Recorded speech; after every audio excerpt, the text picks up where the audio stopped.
Just a 34-year-old male, healthy, active, with left arm pain, going to the mid finger for 2 months. No cervical pain, some improvement with conservative management, but not that much. So still with arm pain. He has some motor deficit in I would say in the C7, so a mild C7 radiculopathy. Okay. And this is the MRI. This is the sagittal MRI. It's going to the left, from the midline to the left, where you can see that extruded disc. Okay. And this is the axial view. So this is the disc is like this. Okay. I like this one. Yeah, you like it. Okay, so in summary, how old is this patient, Paolo? 34. 34. 34, minor radiculopathy, but still eight weeks of conservative management. He's unhappy with how he's recovered. He wants something done. Yeah. Oh, good. Okay. Yes. Anterior cervical district. Anterior cervical discectomy. ACDF. No, he just said ACD. I think ACD or CDF? ACD only. ACD only. Without fusion, just discectomy. Yeah. Okay. Complete discectomy or just a cervical microforaminotomy with discectomy, like Discectomy. complete discectomy. Yeah. Okay. So what's the success rate of that? Almost 60%, 60-70%. Yeah. What's the long-term follow-up on those patients that had discectomy only? Occasional patients have got symptoms of pain or just cervical pain. Yeah, so they develop kyphotic deformity. Yeah, kyphotic deformity. What's the likelihood of developing adjacent segment disease with a kyphotic deformity? So it's a young patient. Yeah, and just like young patient. Yes. Is there likelihood or less likelihood? Less likely. Less likely. Less likely. It's actually, the younger they are, the more likely, because they got a longer period of time. Yeah, and because I'm talking up to the immediate. In anterior cervical discectomy, what is the fate of that disc space? That will reduce. This person reduce. Actually, we have started now putting the PKH. So as you were talking anterior cervical discectomy, quote, without fusion. Initially we did, but now we are with what fusion. is the fate? If you look at the trial, so there's a famous trial that looked at anterior cervical discectomy and anterior cervical discectomy and fusion. And what was the fate of the disc space in the discectomy alone group in the long-term follow-up? They all fused. Yeah. So what that study was actually doing is not a study of anterior cervical discectomy versus anterior discectomy and fusion. It was a study of anterior cervical discectomy and fusion with or without the graft. So, because the end result, and if you actually read the details of their operative procedure, they talked about shredding away the end plate until they got punctate bleeding bone. So these have to prepare an infusion bed. And if you really look at that study, that's what it was. That was a study of grafted versus ungrafted fusions, and they found out they were equivalent. Because they did the same stuff, just whether there's a graft or not. And now you end up in the problem, if you do an ungrafted fusion, you've lost lordosis. Great biomechanical studies have shown loss of lordosis through the disc increases the strains of the adjacent segments. There's a growing body of evidence to suggest that adjacent segment degeneration, part of it, is merely that we're fusing people in biomechanically disadvantaged positions. Yeah. By restoring lordosis, we may be preventing adjacent segment degeneration. Yeah, it's basically about ACDF in a good position or in a bad position. Yeah. Okay. So we have one option of ACD. What else can we do? Yes, sir. I think this is an ideal case for endoscopic discectomy. There is okay. Posteriorly? Posterior. Posterior. Okay. Yeah. There is a focal compression on that side. Yeah. Okay, so we have one posterior cervical discectomy. Okay. Who else? Someone's talking. I think HDF should be done, but the other option can be a colonoscopy.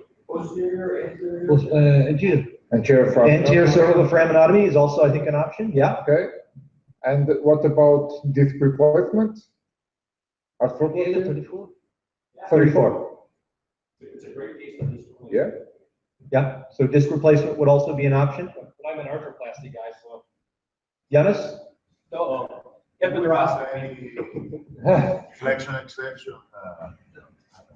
Do we have any flexion extension? I didn't bring it, but it was okay. It was a 34-year-old with a big disc, so that would be flexible. That would be mobile. So I think the point that Yanis is Yeah, but trying to that's get to is important. that cervical disc arthroplasty is a motion preserving device, not a motion restoring device. Yeah. So if they don't move through that disc space preoperatively, if you put an arthroplasty in, they're still not going to move through that disc space.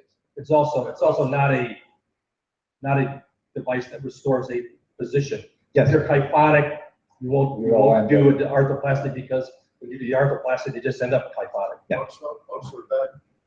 Yeah, sorry, go ahead, yeah. And if it's not movement there, if it's not movement. 3-4. And if we don't have movement there, and we produce movement with the disc, we may produce paradox movement. Okay. So you may get abnormal motion, yeah. So you want to say something? Sorry? Oh, what he was saying is that if they don't have motion there and you put in a device that moves, or paradoxical motion. Yeah. Actually, when we look to the axial view, this herniation is proper for anterior foraminal and also for posterior foraminal. And if the patient is young, if we go only for foraminal, we can preserve disc. We don't touch it. But when we look to the sagittal view, you can see here the biggest portion is in the lateral. And in the most lateral view, it goes far superior and inferior. And lordosis is not lost, but not good. It's hard to say what lordosis is on an MRI, right? You put someone in an MRI, if they don't have a big hump, then they end up being flexed forward and straightening out. So you really have to look at plain films on these people. Yeah. Lordosis was good. I don't have the X-ray here, but yeah, it's normal lordosis. Yeah, it's 34-year-old. So is there any evidence that any one of those options is better? But we're leaving the ACD or the ACD out alone. Yeah. Yeah. So anterior cervical discectomy and fusion with or without a graft. Oh, please don't do it without a graft. Anterior cervical discectomy and total disc arthroplasty, anterior foraminotomy, posterior foraminotomy. Is there any evidence that one of those is better than the others?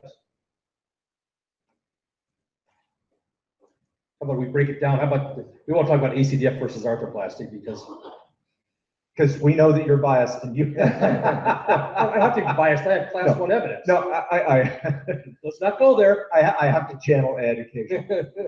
This is standard every year. Ed Benzel and Greg at our course get into this argument. And I actually agree with Greg, particularly in somebody this young. My preference, if I were going to do an anterior cervical, I would use a motion preserving device in this patient. Well, we know that the 7-year follow-up study on several devices now shows up adjacent segment disease. So operative disease is significantly lower than the patients with fusion. We see that that out to about 5 years, the rate of adjacent segment disease is relatively parallel. Once you get to about 7 years, you see that the curve for ACDF or ACDA, the arthroplasty, tends to flatten out, where the ACDF patients continue to have more surgery. So there's still a positive curve in those patients. So is posterior foraminotomy any better than arthroplasty? No, it's the same. Are they equivalent? Probably equivalent procedures. So Yeah. the results are the same. Okay, so basically we were considering all of this that has been done here, and we decided to do a posterior laminar foraminotomy. We do it in a semi-sitting because it bleeds less. That's the way I like to do it, but it's basically the same thing. That this is done with a tube, just for showing the video a short video for those who are not familiar. This is the inferior facet of C5. This is superior facet of C6. Yellow ligament is here. So just drilling the inner part of the facet complex. And if we go more like this, we see the myelin here. The nerve root is here, superior, and this is just like a lumbar disc herniation. You just open there and remove the fragment that is below. Okay. So just move a little bit like this, and this just removing. Okay. Oh, this looks good. Okay. Okay. So we'll see this 5 seconds back video. Okay, that's a big disc. Oh, yeah. Yeah. I feel better. Yeah. What's the way Okay. to refer this herniation as opposed to frame out? It's very low, at least in my hand, but that was the big. You can say You that. felt really good. When you Yeah, that's the kind of thing. It's like lumbar disc. Yeah. Yeah. Okay. Okay. Oh, wow. Okay, so, Still. Okay. okay, so for the first time in the 5 years that, or the 5 times I have been here, we are actually finishing the morning session on Okay. time. Okay.